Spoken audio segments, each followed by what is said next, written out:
சூப்பரா இருக்கு மேடம் புடவை. உங்க கைக்கு வரப்போ புடவை அப்படியே லட்டு மாதிரி வரும் மேடம். லட்டு மாதிரி வரும்.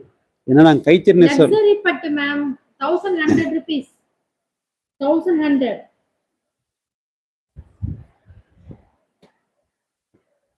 ஏன்னா கைத்தறி பட்டுல இருந்து நாங்கள் வந்தவங்க.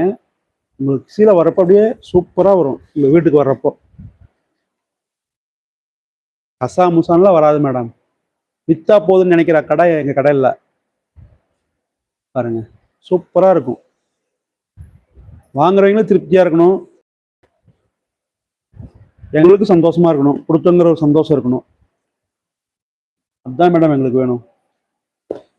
நான் நேற்று சொன்னதே மேடம், இந்த புடவை வாங்கிட்டு சார் எனக்கு இந்த புடவை பிடிக்கல சார் அப்படின்னு சொன்னீங்கன்னா பணத்தையும் ரிட்டர்ன் பண்ணிடுவோம். பாருங்க எப்படி இருக்கு பாருங்க புடவை.